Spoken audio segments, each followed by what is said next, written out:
성경 말씀 민수기 2장 1절과 2절 같이 읽겠습니다. 앞에 있는 스크린에 있는 성경 말씀 다 같이 읽습니다.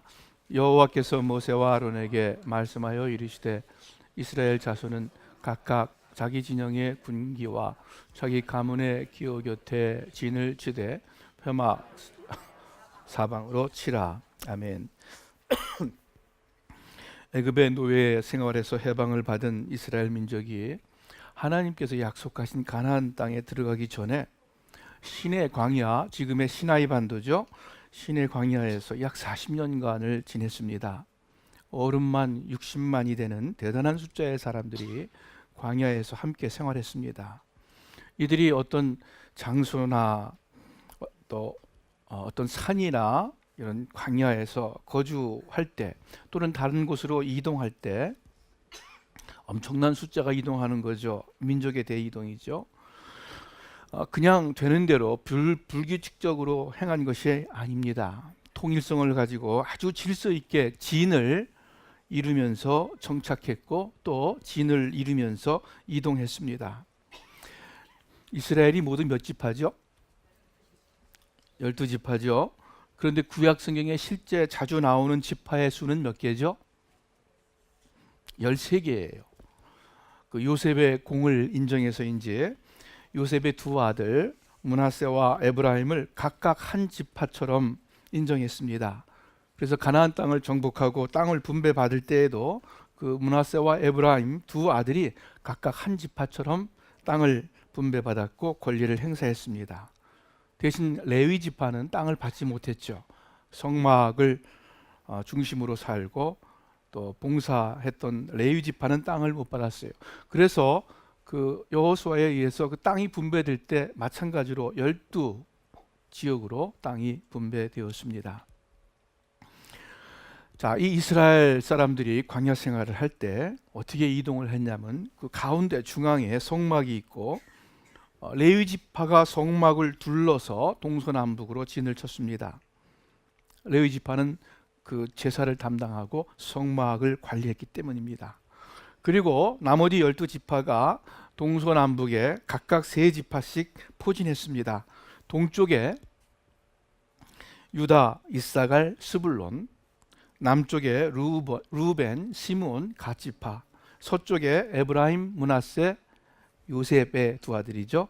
그리고 베냐민, 북쪽에 단, 아셀, 납달리 지파.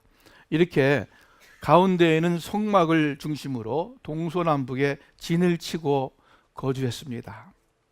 그러면 행군할 때는 어떻게 행군했느냐? 제일 먼저 그 유다가 속한 유다, 이사갈, 스불론이죠. 그 그룹이 먼저 가고 그 다음에 루벤을 대표로 하는 또 세 지파가 가고 그리고 레위 지파가 성막을 모시고 가고 그리고 뒤에 에브라임 그룹 맨 뒤에 단 그룹 이렇게 행군했습니다. 여러분 이스라엘 백성들이 진을 치고 거주할 때 그 가운데 무엇이 있었다고요? 하나님의 성막이 있었다. 또 그들이 이동할 때 그들의 행렬 중심부에 무엇이 있었다고요? 하나님의 성막. 이것이 이스라엘 진의 특징이었습니다. 항상 성막을 중심으로 정착했고 성막을 중심으로 이동했고 또 진치고 또 이동하고 또 진치고 또 이동하고 물론 드물게 성막이 앞서가기도 했어요. 요단강을 건널 때 성막이 앞서고 백성들이 따라갔죠. 아무튼 이러한 모든 그 내용들이 무엇을 뜻합니까? 성막은 이스라엘 백성들이 하나님을 만나는 곳이었습니다. 그래서 성막을 다른 말로 회막이라고 합니다. 하나님과 만난다 해서 회막이라고 불렀습니다. 성막은 하나님의 임재, 하나님이 계신 것을 의미했습니다. 이스라엘의 캠프와 행군 과정에 그 중앙에 항상 하나님이 계신다는 뜻이고 또 그렇게 하나님을 중앙에 모셔야 한다는 뜻이었습니다. 오늘날 우리 그리스도인들을 영적 이스라엘 백성이라고 합니다. 우리 한번 그림을 한번 볼까요? 저것이 이제 그 진을 칠 때의 모습입니다. 가운데 성막이 있고 그 둘러싼 텐트들이 레위 지파 사람들이고, 그리고 동서남북으로 세 지파씩 이렇게 진을 쳤습니다. 저 그림의 그 성막 주위에 수많은 텐트들이 바로 여러분과 저 우리들 모습이죠. 영적으로. 또는 우리 교회의 모습이죠. 그러면 저 수많은 이스라엘 백성의 중앙에 있는 성막은 무엇을 의미합니까? 오늘날 교회당입니까? 교회당 건물? 교회 건물이 아무리 우리 마음의 중심이 된다 할지라도 교회당이, 예배당 자체가 저 성막은 아닙니다. 그러면 교회, 우리 장로교회에서는 당회라 그러고, 우리 침례교회에서는 뭐 안수집사회의, 뭐 임원회 이렇게 이야기를 하는데, 그 교회의 실질적인 일들을 결정하고 행사하는 어떤 회의가 저 성막을 대신합니까? 그것도 아니겠죠. 교회에서 힘 있는 사람들이 참 이상한 하나 오해가 있어요. 교회에서 힘 있는 사람이 따로 있는 줄 알아요. 예. 교회에서 이 뭐라 그럴까요? 어떤 그 권력이 있는 그런 사람이 있는 줄 알아요. 그렇지 않죠. 목소리 큰 사람이 저 성막을 의미합니까? 그것도 아니죠. 여러분, 담임 목사가 저 성막을 의미합니까? 그것도 아니죠. 그러면 무엇을 의미하죠? 저 성막은 모든 이스라엘 백성들의 중앙에 있는 저 성막은 예수님을 의미하는 거죠. 여러분, 이 성막이 나중에 다윗 왕, 솔로몬 왕 때에는 무엇으로 됩니까? 예루살렘 성전이 되는 거예요. 저 성막이. 예수님께서 그 예루살렘 성전을 보시면서 이 성전을 헐라, 내가 사흘 만에 다시 짓겠다. 당신이 곧 영적인 예루살렘 성전임을, 저 성막임을 말씀하셨습니다. 아까 회막이라 그랬죠? 이스라엘 백성들이 저 회막을 통해서, 그 제사 의식을 통해서 거룩하신 하나님을 만난 것처럼 우리 죄인들이 예수 그리스도를 통해서, 그 십자가 구속을 통해서 거룩하신 하나님과 화목하고 하나님을 만나게 됩니다. 그래서 예수님 당신이 바로 하나님을 만날 수 있는 회막이 되는 것입니다. 성막은 예수님을 의미합니다. 그러므로 이스라엘 백성들이 광야 생활할 때 성막을 중심으로 진을 치고 또 성막을 중심으로 이동하였다는 사실은 오늘날 여러분과 제가 이 인생 광야를 지날 때에 예수님 중심으로 살아야 한다는 의미일 것입니다. 또 믿는 자 가운데 예수님이 항상 함께 하신다는 뜻일 겁니다. 한 걸음 더 나가서 교회를 예수님의 몸이라 했습니다. 이 땅에 있는 예수님의 현현이 곧 교회다라고 말씀했습니다. 그런 의미에서 우리는 또한 교회 중심으로 살아야 합니다. 저는 여러분들이 교회 중심으로 사시기를 간절히 바랍니다. 저희 자녀들한테도 교회 중심으로 살기를 바랍니다.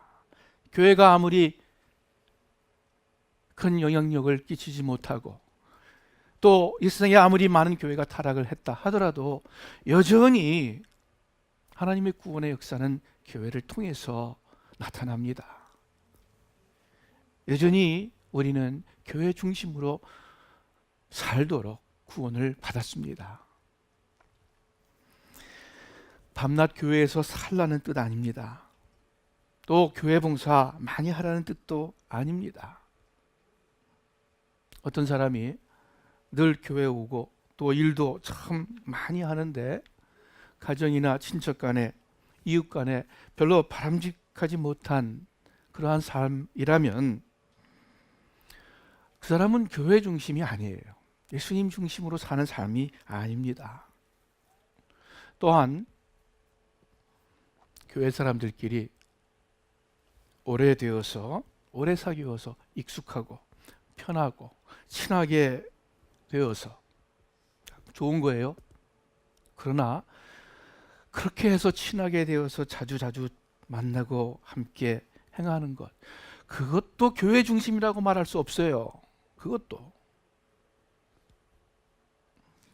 우리의 마음과 삶이 늘 예수님 중심으로 되어야 된다는 의미이고, 예수님의 몸인 교회, 그런 의미에서 우리가 교회 중심이 되어야 되는 거고, 예수님의 일과 예수님의 마음과 삶이 우리의 중심이 될 때에 그것이 교회 중심, 예수님 중심으로 사는 것일 겁니다.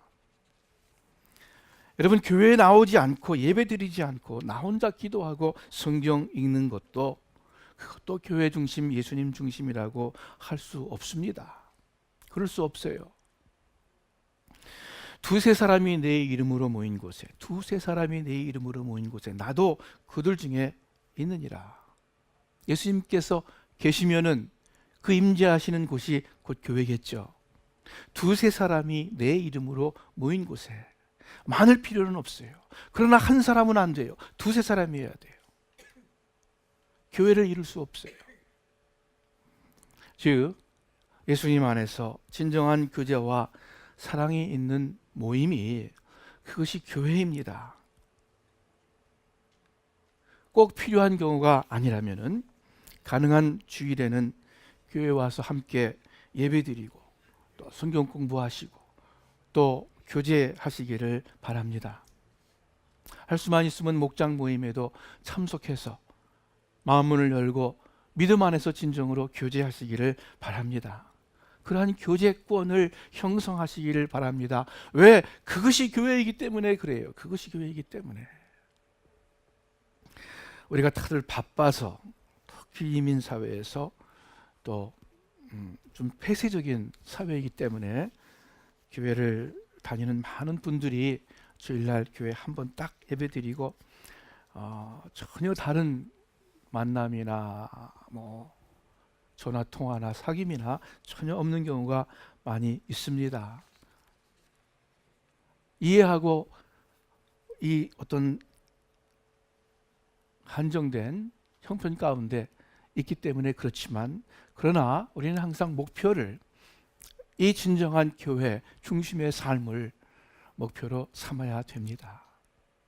그럴 때 그것이 하나님께서 교회를 통해서 예비하신 그 은혜와 진리의 축복을 우리가 비로소 누릴 수 있기 때문에 그렇습니다.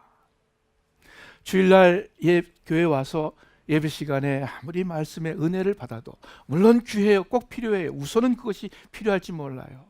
그러나 그것이 전부는 아니에요.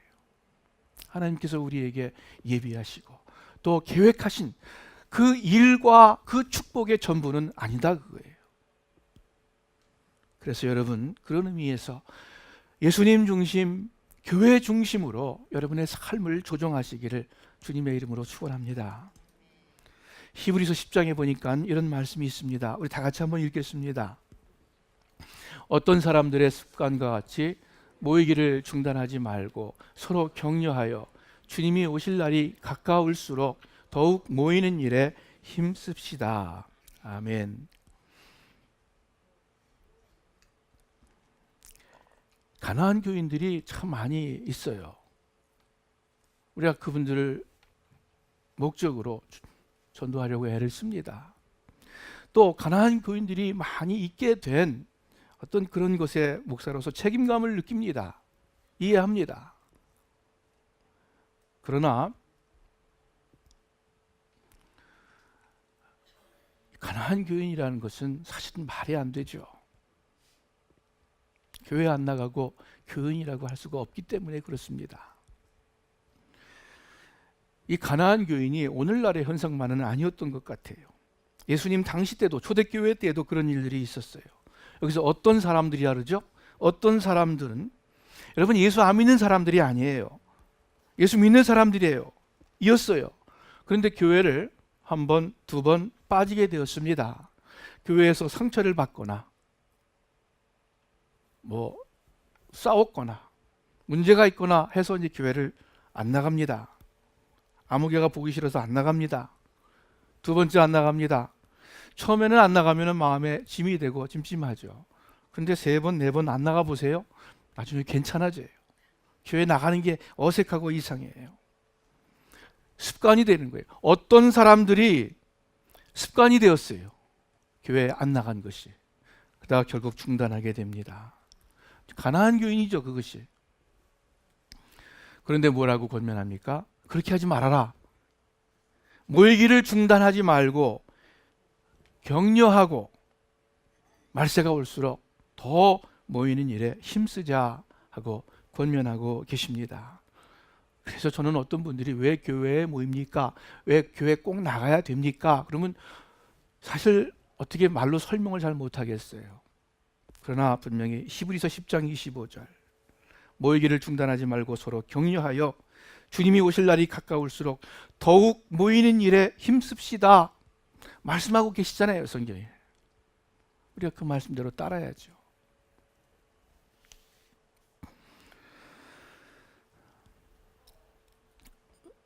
피차, 히브리서에 또 보니까 피차 권면에서 너희 중에 누구든지 죄의 유혹으로 마음이 완고하게 되지 않도록 조심해라 말씀하고 있어요.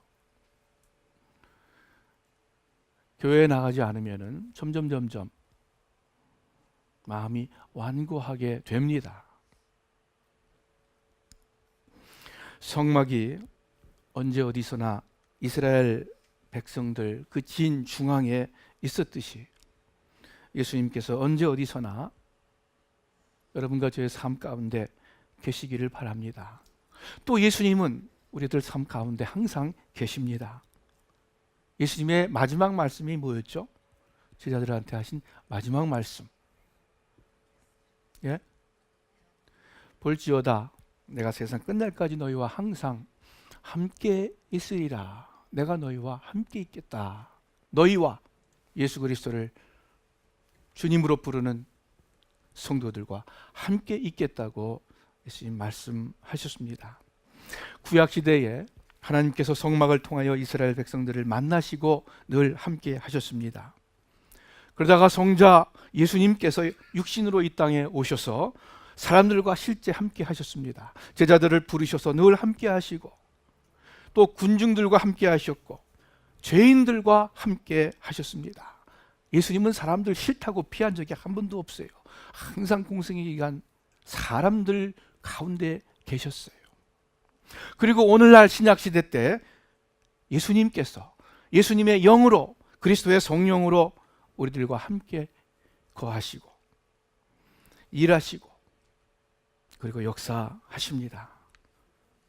그래서 바울이 고린도 교회 교인들을 향해서 이렇게 말씀하시죠. 너희가 하나님의 성전인 것과 하나님의 성령이 그리스도의 영이 너희 가운데 거하시는 것을 너희가 알지 못하느냐.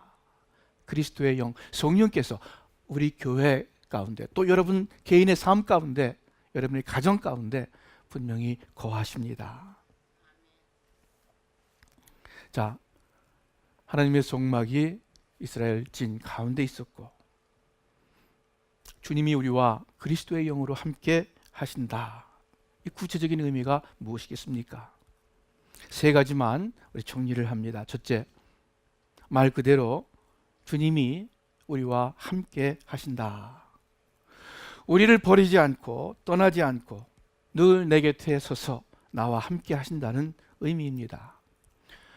나의 편이 되어주시고 나의 친구가 되어주시고 변함없는 나의 동반자가 되어주신다. 주님이 그러한 분이십니다. 여러분, 어떤 사람이 나와 한결같이 함께 한다는 것은 정말 귀한 일입니다. 여러분, 진심으로 믿는 친구 있어요? 정말 믿는 그러한 친한 친구 있어요? 있다면 참 축복이에요.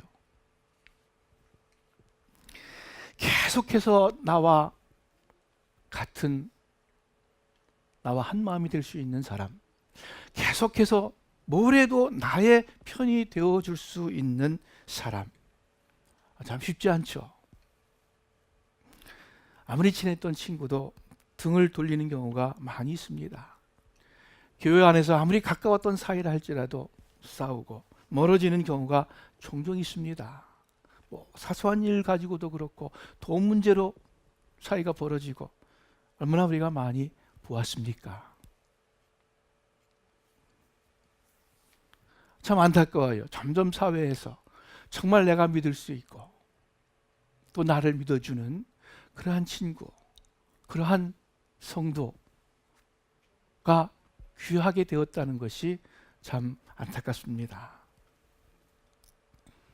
남편과 아내 사이도 그렇고 자식이 자기를 몰라줘서 연로하신 부모님들 섭섭해하고 교회에서 목사님이 자기를 몰라준다고 섭섭해하고 그렇죠. 그런 분들 많이 계세요. 또 목사님들도요, 대부분 보면은 교인들한테 섭섭해서 목사님들이 상처받는 것은 대부분 교인들이에요. 다.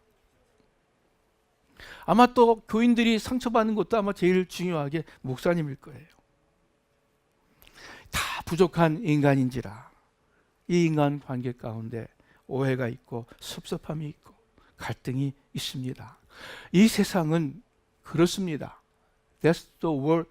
That's the way it is. That's the way the world is. 세상이 그렇다는 거예요. 여러분, 그런데 찬송가 449장에 이렇게 불러요. 이 세상의 친구들 나를 버려도 나를 사랑하느니 예수뿐일세. 예수 내 친구 날 버리지 않네. 온 천지가 변해도 날 버리지 않네. 이것이 성경의 약속입니다. 모든 사람이 변할지라도 온 천지가 변할지라도 우리 구주 예수 그리스도는 결코 변함없이 내 친구가 되어주십니다. 변함없이 나의 편이에요. 그러니까 여러분, 아무도 나를 몰라 이렇게들 아마 여러분 많이 생각했을 거예요. 아무도 나를 알아주지 않아. 그래도 딱 한 사람, 한 분, 예수님께서 여러분과 저를 알아주신다는 것, 내 편이라는 것 여러분 기억하시기를 바랍니다. 그리고 온 세상 사람들이 내 편이 아니고 나의 원수라 할지라도 천지 만물을 지으신 하나님께서 내 편이라면, 성자 하나님 예수 그리스도께서 내 편이라면은 그러면 문제 없는 거예요. 그러면 두려울 것 없어요. 그러면 죄로 인해서 우리가 어두울 필요 없어요.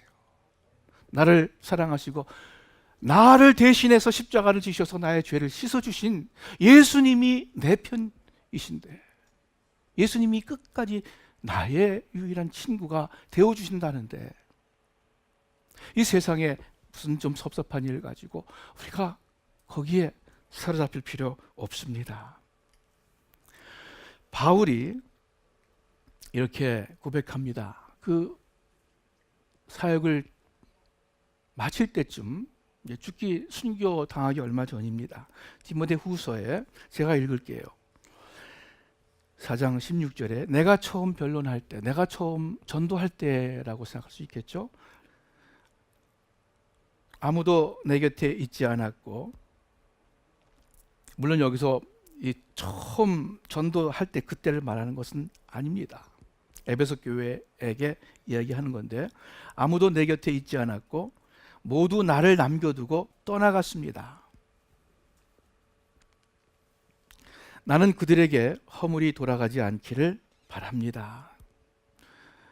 에베소에 와서 변론할 때에 그 전에 같이 따라왔고 같이 좋아했던 사람들이 떠나버렸어요. 바울을. 아무도 내 곁에 있지 않았고 모두 나를 남겨두고 떠나갔습니다. 나는 그들에게 허물이 돌아가지 않기를 바랍니다. 참 마음이 좋죠? 얼마나 선한 마음인지 모르겠어요. 교회 개척을 했는데 이 개척 멤버들이 다 배반하고 목사님을 떠나버렸어요. 그럼 목사님 마음에 얼마나 한이 됩니까? 상처가 됩니까? 못된 것들 하면서 늘 섭섭해할 거 아니에요? 그런데 바울은 그러지 않고 나는 그들에게 허물이 돌아가지 않기를 바랍니다, 이러는 거예요. 그런데 어떻게 그런 고백을 할 수 있을까? 그건 뒤절 때문에 그래요. 그러나 주께서 내 곁에 서서 내게 힘을 주셨습니다. 이는 나로 하여금 말씀을 온전히 전파하게 하고 모든 이방 사람들이 그것을 듣게 하시기 위함이었습니다. 주께서 내 곁에 서서 내게 힘을 주셨습니다. 그래서 그 마음 가운데 어떤 실망이나 낙심이나 원망이 아니라 오히려 더 힘을 내어서 복음을 전파했고, 그리고 떠난 사람들에게조차 허물을 그들에게 돌리지 않기를 원합니다. 이렇게 좋게 고백하고 있습니다. 여러분 삶 가운데 힘들고 어려울 때, 또 사람들이 떠나고 외로울 때, 그럴 때일수록 주님께서 나와 더 가까이 계시다는 사실 잊지 마시기를 주님의 이름으로 축원합니다. 그리고 또한 두 번째요, 예수님께서 우리와 성령으로 함께 계신다. 그 뜻은 우리를 보호하시고 인도하신다는 뜻입니다. 이스라엘 백성을 광야에서 지키셨고 먹이셨고, 또 가나안 땅에 들어가 전쟁할 때에 하나님께서 그들에게 승리를 가져다 주셨습니다. 약속대로 그 땅을 차지하게 하셨습니다. 민수기 2장 34절 제가 읽겠습니다. 보세요. 이스라엘 백성은 여호와께서 모세에게 명령하신 대로 각 지파별로 길을 앞세우고 진을 치기도 하고 행군하기도 하였다. 하나님께서 명하신 대로 그 동서남북 세 지파로 나누어서, 또 진군할 때는 역시 성막을 중심으로 행군하고, 그러한 삶을 삽니다. 광야 생활에서. 그 다음에 민수기 9장 15절 제가 읽을게요. 성막이 세워진 날에 구름이 그 성막을 덮었으며 저녁에는 그 구름이 불같은 모양으로 변하여 아침까지 그대로 있었다. 이스라엘 백성은 구름이 성막에서 떠오르면 행진하고, 구름이 다시 내려와 머물면 거기서 진을 쳤다. 이와 같이 그들은 여호와의 명령에 따라 행진하기도 하고 진을 치기도 하였으며, 이렇게 광야 생활을 하다가 하나님께서 인도하셔서 가나안 땅에 들어가게 됩니다. 여러분과 저도 마찬가지인 줄 믿습니다. 우리가 교회 중심, 예수님 중심으로 살아갈 때에 우리 주님께서 우리를 보호하시고 인도하셔서 젖과 꿀이 흐르는 가나안 땅으로 들어가게 하실 줄을 믿습니다. 그런데 구름이 떠오르면 행군하고 구름이 머무르면 정착하고 했다 그랬어요. 내 생각에 이제는 떠나야겠다, 그것이 아니라, 내 느낌에 여기가 좋사오니, 그것이 아니라 구름이 지시하시는 대로, 하나님께서 명령하시는 대로 거기에 의해서 행군도 하고 멈추기도 하고. 바울이 고린도에서 전도하다가 여러 가지 핍박과 환난을 당해서 불안해합니다. 그러한 바울 사도에게 주께서 환상 가운데 나타나셔서 말씀하는데, 두려워하지 말며 잠잠하지 말고 말하라. 내가 너와 함께 있음에 아무도 너를 대적하지 못하게 하겠다. 여호수아가 이스라엘 백성들을 데리고 가나안 땅으로 들어갔을 때에 그 말 안 듣는 이스라엘 백성, 또 그 앞에 있는 그 강한 가나안 백성들, 어떻게 이들과 전쟁을 해야 할까 하고 두려워하고 있을 때에 우리 하나님께서 또 말씀합니다.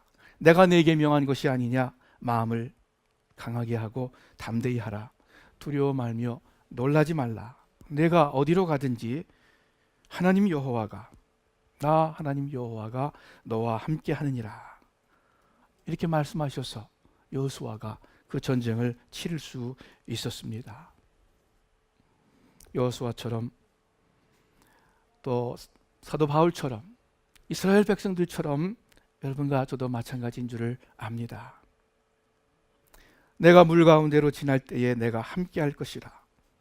강을 건널 때에 물이 너를 침몰지 못할 것이며, 내가 불 가운데로 행할 때에 타지도 아니할 것이요 불꽃이 너를 사르지도 못하리니, 대전하는 여호와 내 하나님이요 이스라엘의 거룩한 자여 내 구원자임이라. 수천 년 전 이스라엘 백성들을 향해서 기록한 이 말씀, 곧 오늘날 여러분과 저를 향해서 주시는 우리 하나님의 약속의 말씀인 줄을 믿습니다. 여러분, 우리가 물 가운데로 지나갑니다. 불 가운데로도 지나갑니다. 즉 문제가 없다는 것이 아니에요. 어려움이 있을 거예요, 우리 삶 가운데. 그러나 염려할 필요가 없고 두려워할 필요가 없는 것은 강을 건널 때에 물이 너를 침몰치 못할 것이며 불 가운데로 행할 때라도 타지 아니할 것이다. 불꽃이 너를 사르지 못할 것이다. 왜? 대저 나 여호와 내 하나님이여 이스라엘의 거룩한 자여 내 구원자임이라. 하나님께서 여러분과 저의 구원자가 되십니다. 예수님께서 세상 끝날까지 너희와 항상 함께 있겠다 약속해 주셨습니다. 그러므로 여러분, 두려워 말고 담대히 사시기를 바랍니다. 여러분, 염려가 많으시죠? 현대인들 참 불안이 많고 염려가 많아요. 비즈니스 때문에 염려하고 자녀 때문에 염려하고, 아무 염려가 없는 사람들은 하늘이 무너질까 봐 염려해요. 다 사람들은 염려가 있어요. 불안한 마음들이 있어요. 아담의 후손의 특징입니다. 저도 마찬가지. 그러한 염려와 불안이 엄습할 때마다, 그러한 두려움과 걱정이 여러분 마음 가운데 들어올 때마다 그냥 그 어두움에, 그 무거움에 휩싸이지 마시고 우리 하나님을 기억하시기를 바랍니다. 하나님이 지켜주신다, 하나님이 보호하신다, 인도하신다는 이 믿음을 가지고 행군하시기를 바랍니다. 가나안 땅을 향해서, 그 적과 꿀이 흐르는 축복의 땅을 향해서 나아가시기를 우리 주님의 이름으로 축원합니다. 우리 믿는 자에게는 모든 것을 합력해서 가장 선한 것으로 하나님께서 주십니다. 마지막 세 번째, 성막이 이스라엘 진 가운데 있었다, 그리스도의 성령이 우리 가운데 계시다 하는 그 의미는 하나님께서 여러분과 저의 거룩함을 원하신다는 뜻입니다. 중요한 거예요. 민수기 5장에 제가 읽을게요. 여호와께서 모세에게 말씀하여 이르시되 이스라엘 자손에게 명령하여 모든 나병 환자와 유출증이 있는 자와 죽음으로 부정하게 된 자를 다 진영 밖으로 내보내되 남녀를 막론하고 다 진영 밖으로 내보내어 그들이 진영을 더럽히게 하지 말라. 내가 그 진영 가운데 거하느니라. 하나님께서 계신 이스라엘 백성들입니다. 그리스도의 성령이 거하는 믿는 자들입니다.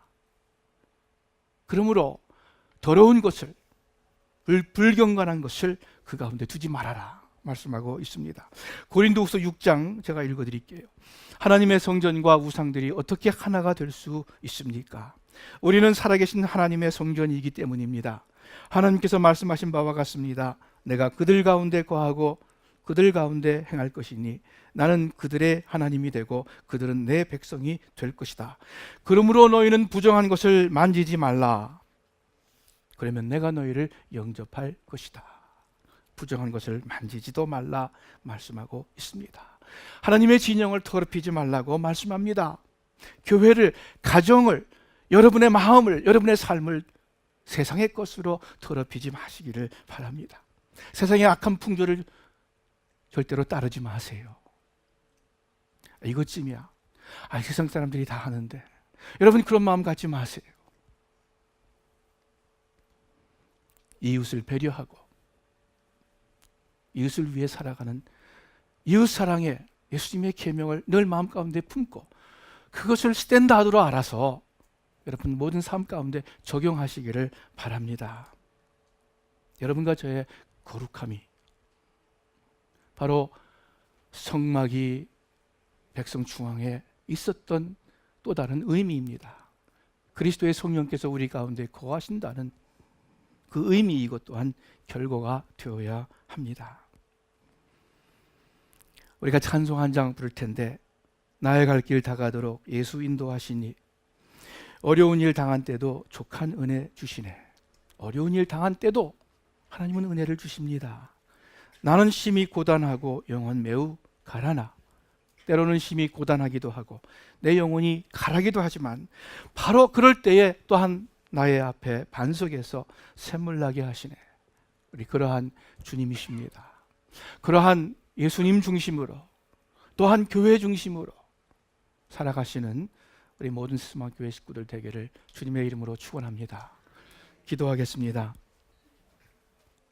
하나님 아버지, 또 이 시간 말씀 주신 것 감사드립니다. 하나님 말씀대로 저희들 예수님 중심으로 살게 하시고 교회 중심으로, 진정한 의미의 교회 중심으로 살게 하여 주시옵소서. 또 그렇지 못한 많은 사람들에게 그 복음을 증거하는 저희들의 남은 생애가 되게 하여 주시옵소서. 주의 성령님 시마다 때마다 저희를 가르쳐 주시고 깨우쳐 주시고 또한 힘 더하여 주시옵소서. 예수님의 이름으로 기도합니다. 아멘.